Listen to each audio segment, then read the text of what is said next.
Break ನಂತರ ಸುಹಾಸಿನಿ ಕಾರ್ಯಕ್ರಮಕ್ಕೆ ಮತ್ತೆ ಸ್ವಾಗತ. ನಮ್ಮ ಜೊತೆ ಇದ್ದಾರೆ RJ ಆಗಿ, ರಿಪೋರ್ಟರ್ ಆಗಿ, ಮೀಡಿಯಾದಲ್ಲಿ ಕೆಲಸ ಮಾಡಿ ಸಾಕಷ್ಟು ಹೆಸರು ಗಳಿಸಿರುವಂಥ ಚಿರಪರಿಚಿತ ಮುಖ ವಸಂತಿ ಹರಿಪ್ರಕಾಶ್ ಅವರು. ಬನ್ನಿ ಅವ್ರ ಜೊತೆ ಮಾತನ್ನ ಮುಂದುವರಿಸೋಣ.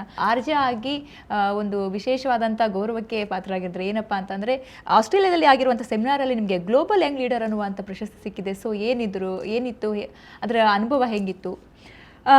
ಇದಕ್ಕೆಲ್ಲ ಕಾರಣ ಒಂದು ಇಂಡಿಯಾ ರೇಡಿಯೋ ಫೋರಮ್ ಅನ್ನೋ ಒಂದು ಫೋರಮ್ ಇಂದ ಬೆಸ್ಟ್ ಇಂಗ್ಲಿಷ್ RJ 2007 ಆ ಪ್ರಶಸ್ತಿ, ಒಂದು ರಾಷ್ಟ್ರ ಮಟ್ಟದ ಒಂದು ಪ್ರಶಸ್ತಿ ಇತ್ತು. ಅದು ಸಿಕ್ಕಿದಾಗ ನಮ್ಮ ರೇಡಿಯೋ ಸ್ಟೇಷನ್ ಅವರು ಸಹ ಅದಕ್ಕೆ ಬಹಳ ಎಂಕರೇಜ್ಮೆಂಟ್ ಕೊಟ್ಟಿದ್ರು.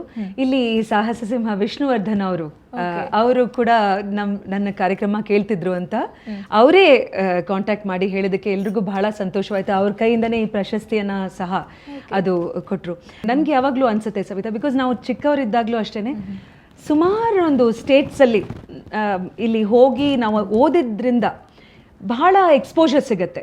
I always say the travel is the greatest teacher. ಹೌದು, ಜನರನ್ನ ಮೀಟ್ ಮಾಡೋದು ಅದೊಂದು ಕನೆಕ್ಟಿಂಗ್ ವಿತ್ ಪೀಪಲ್.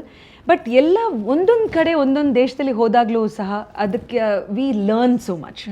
ಸೊ ಅದೊಂದು ಅನುಭವ ಸಾಲ್ಸ್ಬರ್ಗ್ನಲ್ಲಿ ಆಯಿತು ನನಗೆ. ಅದು ನೀವು ಯಾವತ್ತಾದ್ರೂ ಅನ್ಕೊಂಡಿದ್ರಾ ಅಂತ, ಈ ಫೀಲ್ಡ್ಗೆ, ಮಾಧ್ಯಮ ಫೀಲ್ಡ್ಗೆ ಬರ್ತೀನಿ, ಈ ಥರ ಒಂದು ಅವಾರ್ಡ್ಗೆ ನಾನು ಪಾತ್ರ ಆಗ್ತೀನಿ ಅಂತ?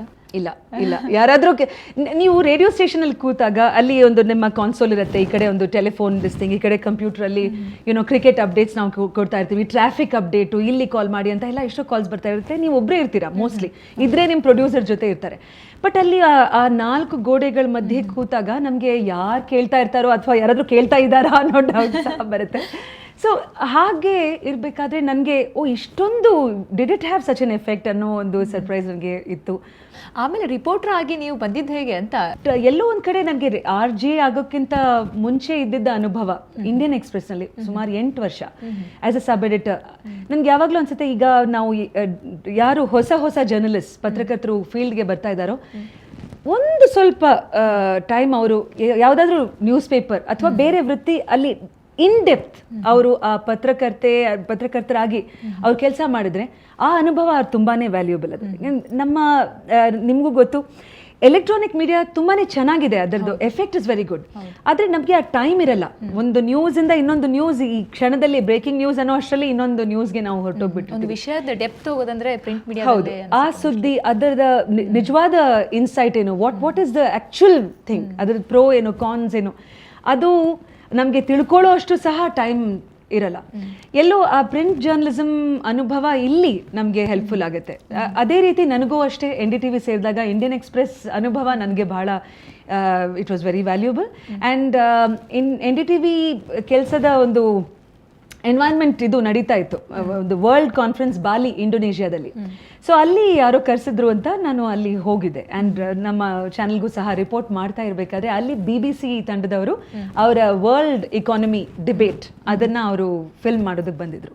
ಸೊ ಅಲ್ಲಿ ಆ ಪ್ರೊಡ್ಯೂಸರ್ ರಾಬರ್ಟ್ ಲ್ಯಾಂಬ್ ಅವರು 2ನೇ ದಿನ ನನ್ನ ಕೆಲಸವನ್ನು ನೋಡ್ತಾ ಇದ್ದೆ. ಸೊ ನಾವು ಒಂದು ಡಾಕ್ಯುಮೆಂಟ್ರಿ ಮಾಡ್ತಾ ಇದ್ದೀವಿ, 1 ಸ್ಕ್ವೇರ್ ಮೈಲ್ ಅಂತ ಡಾಕ್ಯುಮೆಂಟ್ರಿ. ಇದು ಸೌತ್ ಏಷ್ಯಾ ಇದರಲ್ಲಿ ನಾವು ಏನೇನು ಮಾಡ್ತಾ ಇದ್ದೀವೋ, ನೇಪಾಳದಲ್ಲಿ ಫಸ್ಟ್ ಮಾಡ್ತಾ ಇದ್ದೀವಿ. ಸೌತ್ ಏಷ್ಯನ್ ರಿಪೋರ್ಟರ್ ನಮಗೆ ಯಾರಾದರೂ ಒಬ್ರು ಬೇಕಿತ್ತು.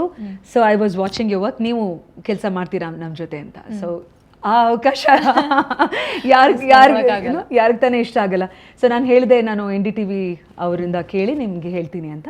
ಸೊ ಲಕ್ಕಿಲಿ ಇಲ್ಲಿ ಸಹ I could be working. So ಅದಾದಮೇಲೆ ನೇಪಾಲ್ ಆ ಎಪಿಸೋಡ್ ಬಂತು, 1 ಸ್ಕ್ವೇರ್ ಮೈಲ್ ಅನ್ನೋ ಒಂದು ಡಾಕ್ಯುಮೆಂಟ್ರಿ. ಅದು ಅಂತಾರಾಷ್ಟ್ರೀಯ ಮಟ್ಟದಲ್ಲಿ ಪತ್ರಕರ್ತರು ಯಾವ ರೀತಿ ಕೆಲಸ ಮಾಡ್ತಾರೆ ಅನ್ನೋ ಒಂದು ಲರ್ನಿಂಗ್ ಇದೆಯಲ್ಲ, ಅದು ಕಲಿಕೆ, ಅದು ನನಗೆ ಅಲ್ಲಿ ನೋಡೋಕ್ಕೆ, ನನ್ನ ಕಣ್ಣಾರೆ ನೋಡೋಕ್ಕೆ ಬಂತು. ಅಲ್ಲಿ ಅವ್ರು ಲಂಡನ್ನಿಂದ ಕ್ಯಾಮ್ರಾ ಪರ್ಸನ್ ಎಲ್ಲ ಬಂದಿದ್ರು. ನೇಪಾಲ್ ಮಾವೋಯಿಸ್ಟ್ ಗವರ್ಮೆಂಟ್ ಯಾವ ರೀತಿ ಅದು ನಡೀತಾ ಇದೆ. ಸೊ ಅದು ಒಂದು ಅರ್ಧ ಗಂಟೆ ಡಾಕ್ಯುಮೆಂಟ್ರಿ BBCಗೋಸ್ಕರ ಇದಾಯಿತು. ಅದು ಚೆನ್ನಾಗಾಯಿತು ಅಂತ ಅವರು ಮತ್ತೊಮ್ಮೆ ನನ್ನನ್ನು ಲಾವೋಸ್ಗೆ ಕರೆಸಿದ್ರು, ವಿಯೆಟ್ನಾಂ ಹತ್ರ ಇರೋ ಇದು. ಯಾಕೆಂದರೆ ವಿಯೆಟ್ನಾಂ ವಾರ್ 40 ವರ್ಷ ಆಗ್ತಾ ಬಂತು, ಅಲ್ಲಿ ಬಾಂಬ್ ಹಾಕಿ ಎಲ್ಲ ಆ ಥರ. ಹೌದು, ಯಾವ ರೀತಿ ಇನ್ನೂ ಸಹ ಜನ ಅಲ್ಲಿ ಕಷ್ಟಪಡ್ತಾ ಇದ್ದಾರೆ ಆ ಬಾಂಬ್ಸ್, ಆ ಕ್ಲಸ್ಟರ್ ಬಾಂಬ್ಸ್ ಅಲ್ಲಿ ಇರೋದು. ಸೊ ಈ ಥರ ಒಂದು 2 ಡಾಕ್ಯುಮೆಂಟ್ರಿ ಎಪಿಸೋಡ್ಸ್ಗಾಗಿ ಅಲ್ಲಿ ಹೋಗಿದ್ದೆ. ಓಕೆ, ನಿಮಗೆ ಸನ್ಶೈನ್ ಗರ್ಲ್ ಅನ್ನುವಂಥ ನಿಕ್ ನೇಮ್ ಇದೆ ಅಂತ ಗೊತ್ತು ನನಗೆ. ಯಾಕೆ ಬಂತು ನಿಕ್ ನೇಮ್ ಅಂತ ಇದು? ಅದು ಯಾರಿಟ್ಟಿದ್ದು ಅಲ್ಲ ಅದು ಇವತ್ತಿನವರೆಗೂ ನನಗೆ ಗೊತ್ತಿಲ್ಲ. ಅಲ್ಲ, ಯಾರೋ ಅದು ಸೂರ್ಯನಂತ ಪ್ರಕಾಶಮಾನವಾಗಿ ಹೊಳೆಯುವಂತ ಹುಡುಗಿ ಅಂತನಾ? ಏನೋ ಗೊತ್ತಿಲ್ಲ. ಅದಕ್ಕೆ ಯಾಕೆಂದ್ರೆ ಈ ಒಂದು ಶೋ ಮಾಡ್ತಾ ಮಾಡ್ತಾ ರೇಡಿಯೋ ಶೋ ನಾನು ಅನ್ಕೊಳ್ತೀನಿ ನ್ಯೂಸ್ ಪೇಪರ್ ಓದೋ ಹಾಗೆ ಹ್ಯಾಬಿಟ್ ಆಗ್ಬಿಡುತ್ತೆ. ಪ್ರತಿದಿನ ಬೆಳಗ್ಗೆ ಎದ್ದು ನೀವು ಆ ಧ್ವನಿಯನ್ನ ಕೇಳ್ತಾ ಇರ್ಬೇಕಾದ್ರೆ ಓ ಸರಿ ಇವತ್ತು ಬೆಳಗ್ಗೆ ನಾವು ಕೇಳಿಲ್ಲ ಅನ್ನೋ ಒಂದು ಹ್ಯಾಬಿಟ್. ಸೊ ಕೇಳುಗರು ಸುಮಾರು ಜನ ಇದು ಬರಿತಾ ಇದ್ರು, ಇಮೇಲ್ಸ್ ಬರಿತಾ ಇದ್ರು. ಕೆಲವು ಜನ ಆಗ ಅಟ್ಲೀಸ್ಟ್ 2004 2005 ಆ ಟೈಮ್ನಲ್ಲಿ ಕಾಗ್ದಾನೂ ಬರಿತಾ ಇದ್ರು. ಈಗ ಕಾಗ್ದ ಯಾರು ಬರೆಯಲ್ಲ. ಬಟ್ ಅಲ್ಲಿ ಬಹುಶಃ ಯಾರೋ ಅದನ್ನ ಬರ್ದಿರ್ಬೇಕು. ಅದನ್ನ ನಮ್ಮ producer, I had a very good producer, ಅವ್ರ ಹೆಸರು ಪ್ರೀತಿ ಅಂತ, ಪ್ರೀತಿ ಪ್ರಕಾಶ್.